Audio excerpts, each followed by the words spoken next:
তো এরপরে প্রশ্ন করেছেন এক ভাই যে 10ই মুহররম সম্পর্কে আজকে আমরা যে আলোচনা শুনলাম, এর সাথে ইমাম হাসান হোসেন লিখেছেন, হাসান হোসেন রাদিয়াল্লাহু আনহুর কাহিনী আমরা জানি এবং তাদের জন্য রোজা রাখি।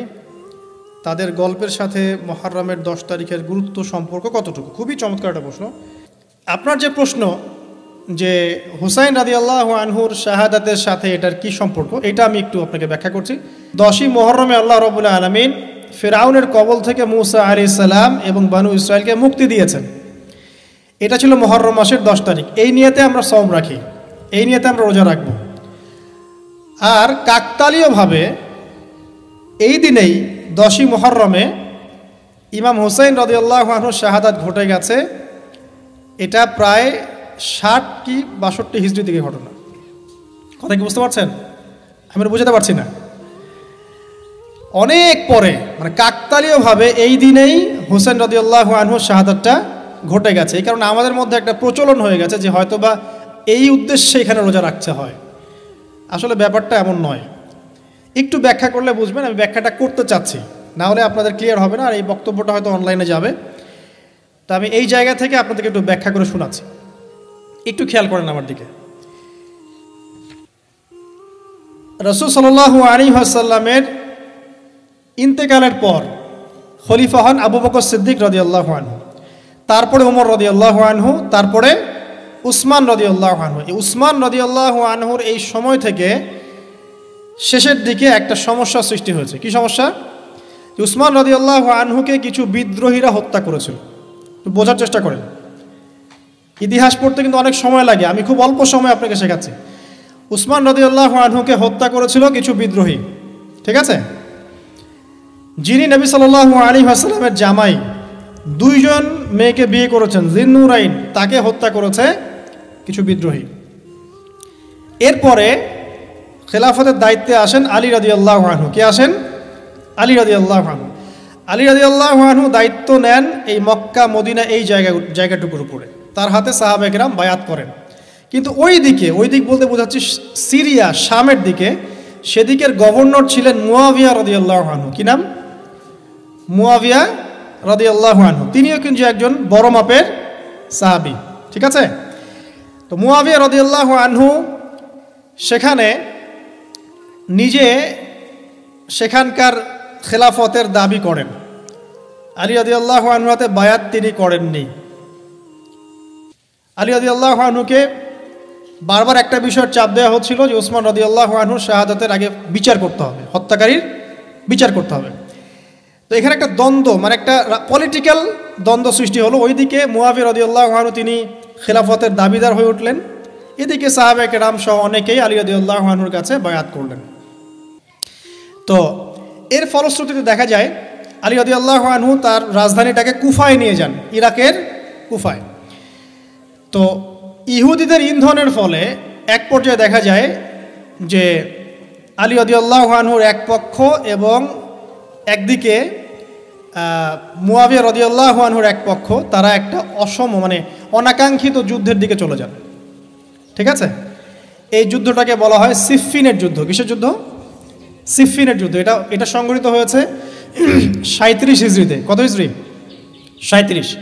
এর আগের বছর আবার উটের যুদ্ধ হয়েছে, জঙ্গে জামাল। তার পরের বছর এই সিফফিনের যুদ্ধ। সিফফিনের যুদ্ধে আলী রাদিয়াল্লাহু আনহু বিজয় লাভ করেই ফেলেছিলেন। এই সময় মুয়াবিয়া রাদিয়াল্লাহু আনহুর দলের মধ্যে আমর ইবনে আস রাদিয়াল্লাহু আনহু তিনি বলছেন যে কোরআন ফয়সালা করবে। কোরআন ফয়সালা করবে, এটাকে কেন্দ্র করে একটা তৃতীয় পক্ষ নির্ধারণ করা হয়, যেটাকে আমরা সালেস বলি।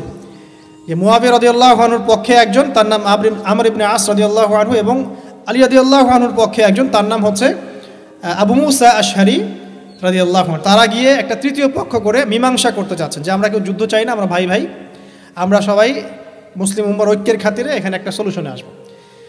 তো সলিউশনে একটা আশা হচ্ছিল যে ঠিক আছে উভয়েই পদত্যাগ করবে, নতুন খলিফা নেওয়া হবে, ঠিক আছে? তো এরকম একটা কথা চলছিল। কিন্তু মুয়াবিয়া রাদিয়াল্লাহু আনহু তিনি তার যে মানে দাবি, এটা ছাড়তে চাচ্ছেন না।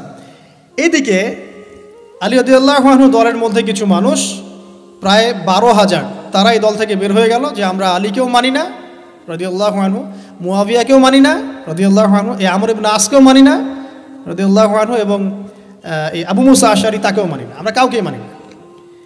এবং এদেরকে বলা হয় খারেজি। কি বলা হয়? খারেজি। তারা এইখান থেকে দল থেকে বের হয়ে গেলেন। শুধু তাই না, তারা ফতোয়াও দিল যে আলী এবং মুয়াবিয়া এবং আমর ইবনে আস, আবু মুসা আশআরী সবাই কাফের, নাউজুবিল্লাহ। কারণ কি? কারণ হচ্ছে তারা আল্লাহর কিতাব, আল্লাহর বিধান দ্বারা বিচার ফয়সালা করছে না, মানুষের মত তারা গ্রহণ করছে। মানে ওদের উদ্ভট যুক্তি আর কি, তারা আল্লাহর কিতাব দিয়ে ফয়সালা করছে না, বরং মানুষের রায় গ্রহণ করছে। এটা একটা খোরা যুক্তি ছিল। তো আলী রাদিয়াল্লাহু আনহু এদেরকে দমন করলেন। নহরওয়ান নামক জায়গায় তাদের সাথে যুদ্ধ হলো এবং এই যুদ্ধে আলী রাদিয়াল্লাহু আনহু জয়লাভ করলেন। সিফিনের যুদ্ধটা হয়ে গেল। এখন দেখেন দুইটা পক্ষ পাচ্ছেন আপনি এখানে, আলী রাদিয়াল্লাহু আনহু একটা পক্ষ, একটা কার? মুয়াবিয়া রাদিয়াল্লাহু আনহুর পক্ষ। এখন এই যে খারেজিরা বের হয়ে গেল, এখন তো দেখা যায় যে কিছু কিছু শব্দ বললে মানুষ খারেজি ট্যাগ দিয়ে দেয় না। দেখেন এই খারেজি আকিদার সাথে কিন্তু আসলে পলিটিক্যাল সমালোচনার কোনো সম্পর্ক নেই। পলিটিক্যাল দ্বন্দ্বের সাথে, পলিটিক্যাল সমালোচনার সাথে কিন্তু খারেজি বা খাওয়ারিজম মতবাদটা আসলে জড়িত না। এটা কার সাথে জড়িত? ওই যে একদিন বলেছিলাম, খারেজিরা মনে করে কবিরা গুনাহ করলে কোনো ব্যক্তি কি হয়ে যায়? কাফের হয়ে যায়। খারেজিদের আকিদা হচ্ছে কবিরা গুনাহ করলে কোনো ব্যক্তি কাফের হয়ে যায়। এই আকিদাটার নাম খারেজি আকিদা। এটা কি বাংলাদেশে মুসলিমরা লালন করে? কোনো আলেম, কোনো বক্তা, কোনো মুফাসসির, কোনো মুহাদ্দিস আপনাদেরকে বলেছে কখনো এদেশের মাটিতে যে কবিরা গুনাহ করেছে এরা এদেরকে মেরে ফেলো? বলেছে? কিন্তু আপনি কিছু হক কথা বললে আপনাকে ট্যাগটা খেতে হয়। আসলে এই যারা এই ধরনের মানে বলেছে, একদিন খারেজি ম্যানুফ্যাকচার্ড কোম্পানির সাথে সদস্য, এরা ভাঙাচোরা ইস্যু পেলেই কাউকে খারেজি ট্যাগ দিয়ে দেয়। আসলে মূল বিষয় এরা নিজেরাই খারিজ হয়ে যাচ্ছে দিন দিন, অন্যকে খারিজ করতে করতে নিজেরাই খারিজ হয়ে যাচ্ছে। এখানে দেখেন মুয়াবিয়া রাদিয়াল্লাহু আনহু এক পক্ষে, আলী রাদিয়াল্লাহু আনহু আরেক পক্ষে। ব্যাটেল, যুদ্ধ হয়ে গেল, সিফিনের যুদ্ধ হয়ে গেল, 3 দিন যুদ্ধ হয়েছে। ওই যুদ্ধে কি মানুষ মারা যায় নাই? মারা যায় নাই? মারা গেছে। তো আলী রাদিয়াল্লাহু আনহু তো বলেননি যে ওরা খারেজি।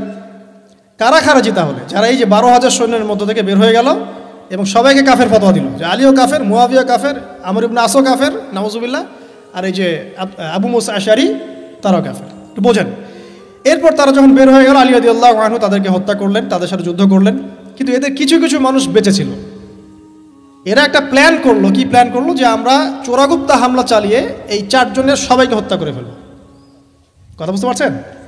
4 জন একই দিনে প্ল্যান করলো। রমজান মাসের 17 তারিখ। কত তারিখ? রমজান মাসের 17 তারিখ। ওইটা সম্ভবত 40 হিজরি। কত হিজরি? সিফিনের যুদ্ধ হচ্ছে 37 হিজরিতে, এটা হচ্ছে কত হিজরি? 40, 3 বছর পর এরা প্ল্যান করলো। এখনকার ওই যে পশ্চিমা গোলকধাঁধায় পড়া কিছু মানুষ যারা কিছু জঙ্গি সংগঠনের নাম লেখা প্ল্যান করে যে হঠাৎ সুইসাইড বোম মারবো, আছে না? এরকম একটা প্ল্যান করলো যে আমরা প্ল্যান করলাম এই 4 জনকে আমরা একদিনে উড়িয়ে দেবো, মেরে দেবো।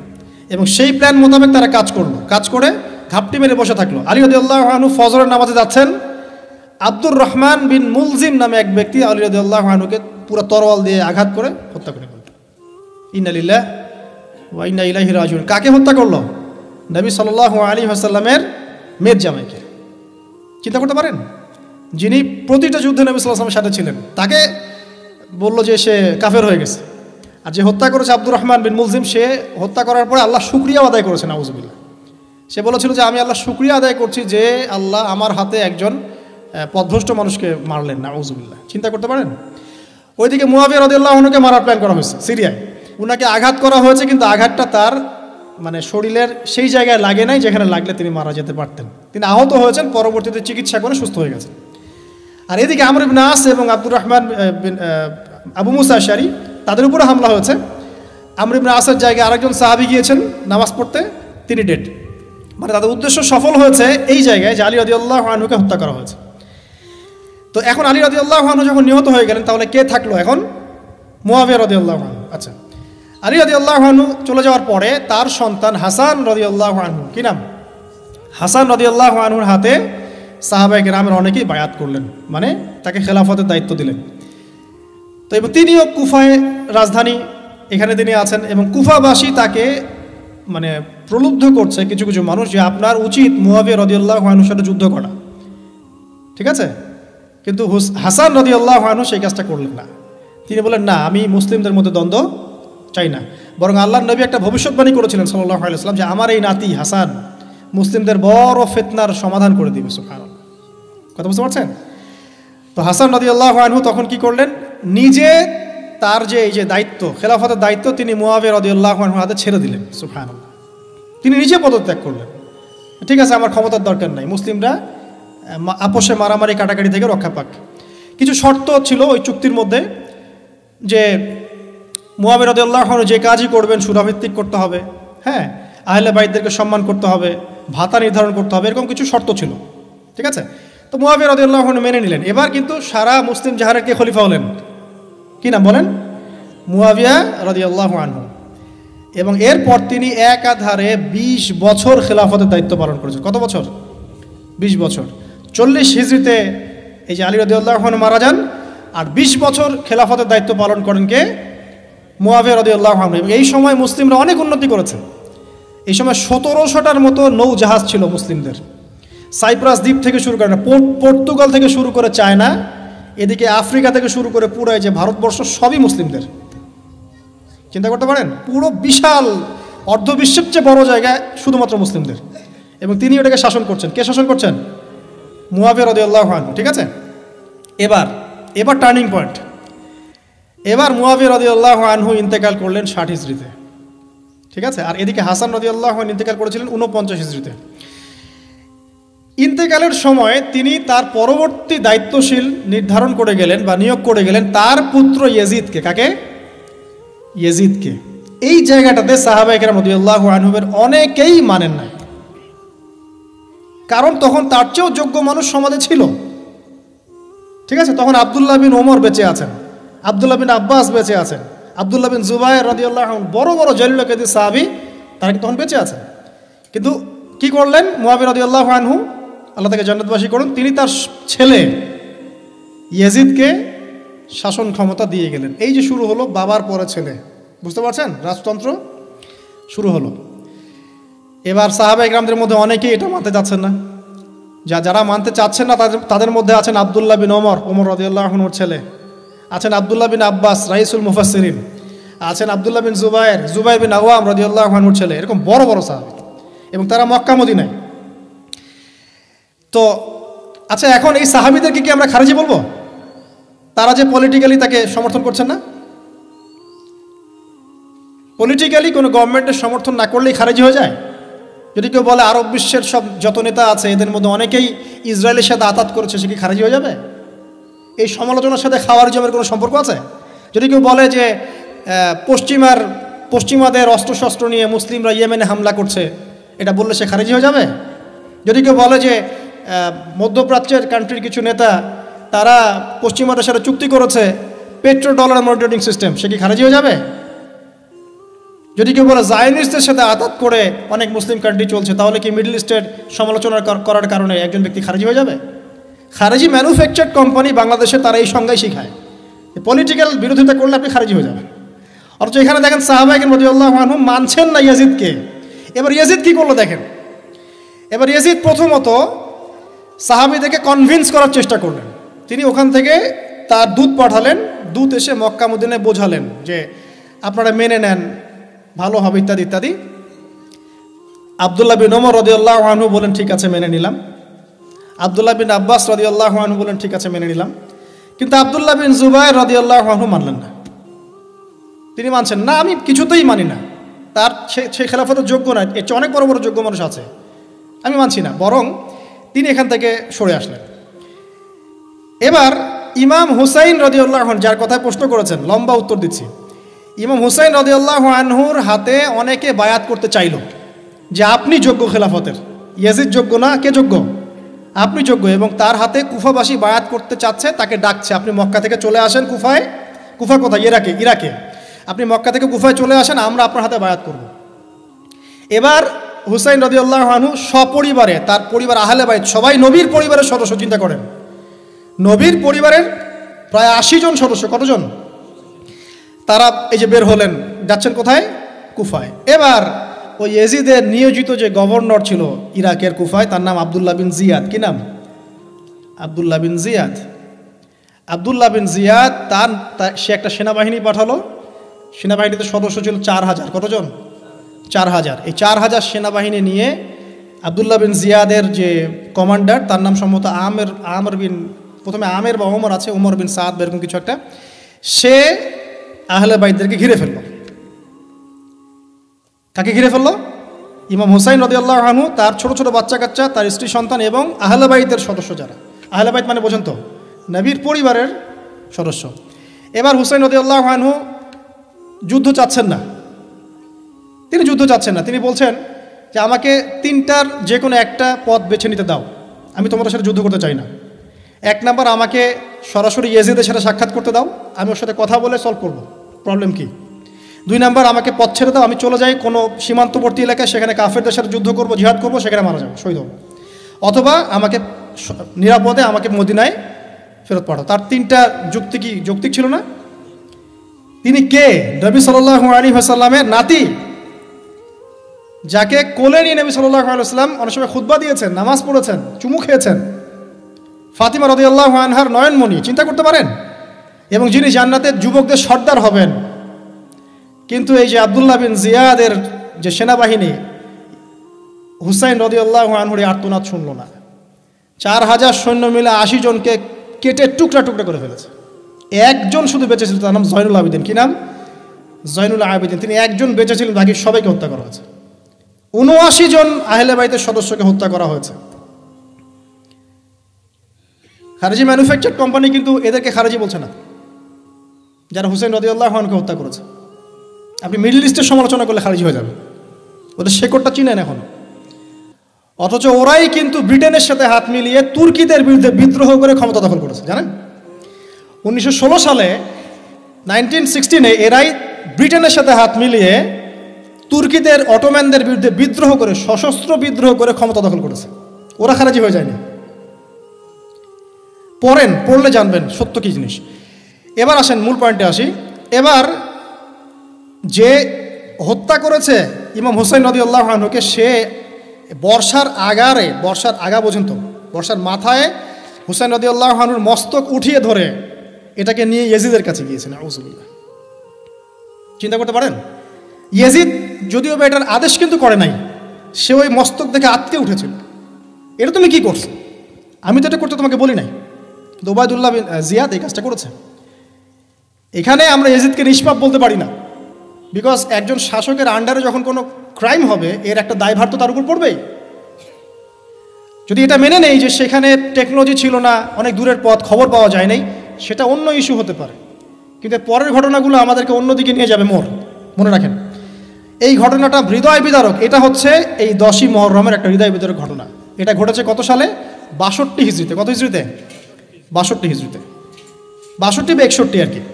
তো দেখেন, নবী সাল্লাল্লাহু আলাইহি ওয়াসাল্লামের ইন্তেকালের 50 বছর পরে এই কারবালার ঘটনা, এই ঘটনাটা কাকতালীয়ভাবে 10ই মুহররমে ঘটে গেছে। তা আমরা মনে করি যে এটার স্মরণে আমরা আজকের সওম রাখি, আসলে এটার স্মরণে নয়, ওই নাজাতে মুসার স্মরণে রাখতে হবে। ঠিক আছে? তো কারবালার ঘটনা বুঝলেন, এই 61 হিজরিতে এই কারবালার ঘটনা ঘটে, যেটা স্মরণে অনেকে রোজা রেখে থাকে সমাজে। আসলে এটা স্মরণে নয়, নাজাতে মুসার স্মরণে রাখতে হবে ইনশাআল্লাহ তাআলা। আল্লাহ পাক তৌফিক দান করুন, আমিন। এরপর মদিনাবাসী আর মক্কাবাসী এই যে ইয়াজিদের বিরুদ্ধে খেপে গেল। তারা কিছুতে তার আনুগত্য মানবে না, কিন্তু ইয়াজিদ চাপ প্রয়োগ করতে লাগলো। এক পর্যায়ে সেই যে মুসলিম বিন উকবাকে পাঠালো 10,000 সৈন্য দিয়ে মদিনায়।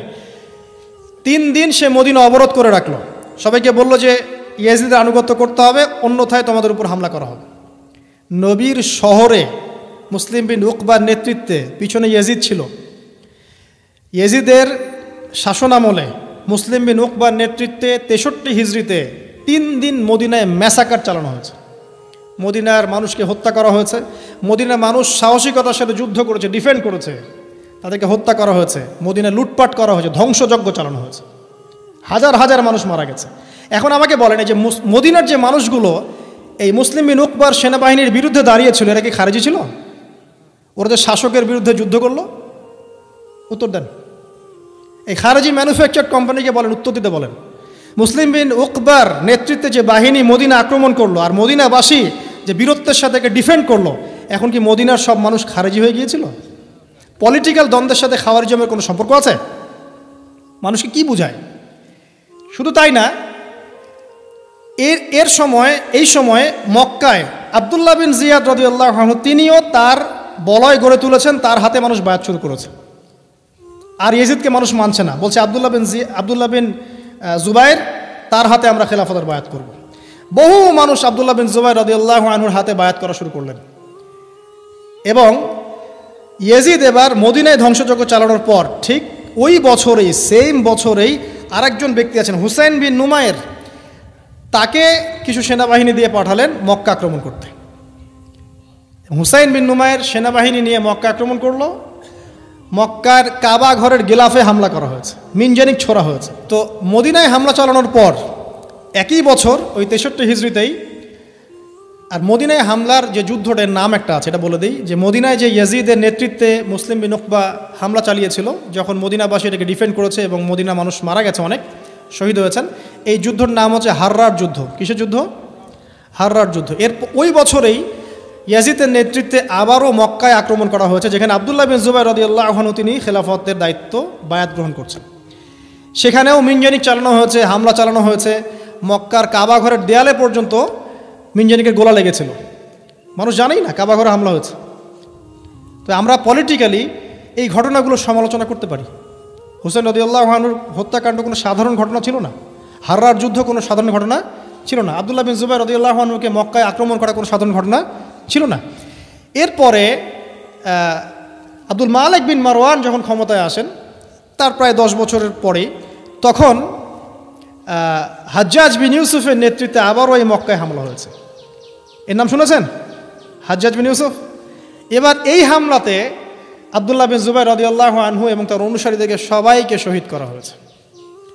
হাজ্জাজ বিন ইউসুফের প্রতিরোধ করার সময় আব্দুল্লাহ বিন জুবাইর এবং তার সাহাবাই, তার সঙ্গী সাথী, তার কি খারেজি ছিলেন? আব্দুল্লাহ বিন জুবাইর রাদিয়াল্লাহু আনহুকে হত্যা করে রৌদ্রের মধ্যে তার লাশটা ঝুলিয়ে রাখা হয়েছে। আব্দুল্লাহ বিন জুবাইর কি আপনাকে বলি, আব্দুল্লাহ বিন জুবাইর রাদিয়াল্লাহু আনহু জুবাইর বিন আওয়াম রাদিয়াল্লাহু আনহুর ছেলে। জুবাইর বিন আওয়াম কি আপনাকে বলি, জুবাইর বিন আওয়াম হচ্ছেন জান্নাতের 10 জন সার্টিফিকেট প্রাপ্ত সাহাবীর একজন। আব্দুল্লাহ বিন জুবাইর আসমা বিনতে আবু বকর রাদিয়াল্লাহু আনহুর সন্তান। আসমা বিনতে আবু বকর কি আপনাকে জানাই, আসমা বিনতে আবু বকর হচ্ছেন আবু বকর সিদ্দিক রাদিয়াল্লাহু আনহুর মেয়ে। জুবাইর বিন আওয়াম এবং আসমা বিন আবু বকর রাদিয়াল্লাহু আনহু, তাদের সন্তান হচ্ছেন আব্দুল্লাহ বিন জুবাইর রাদিয়াল্লাহু আনহু, যাকে এভাবে হাজ্জাজ বিন ইউসুফের সময় হত্যা করা হয়েছে মক্কায়। এই যে ঘটনাগুলো আপনারা শুনুন। এরপরে যদিও বা পরিস্থিতি ঠান্ডা হয়ে যায় আস্তে আস্তে, এবং আব্দুল মালিক বিন মারওয়ানের সময় তিনিও প্রায় 20 বা 22 বছর ক্ষমতা কাটান, এবং ওই সময় মুসলিমরা এই যে সিন্ধু প্রদেশ জয়, ওইদিকে তারেক বিন জিয়াদের স্পেন জয়, এদিকে আপনার এই যে আমাদের ভারতবর্ষ জয়, এগুলো ওই সময় ঘটেছে। ঠিক আছে, ওইদিকে আমরা যাচ্ছি না। মূল যে জায়গাটা আপনাদেরকে আজকে বলতে চাচ্ছি সেটা হলো এই, যে প্রথমত কারবালার বিয়োগান্তক ঘটনার সাথে এই 10ই মুহররমের সওমের কোনো সম্পর্ক নাই।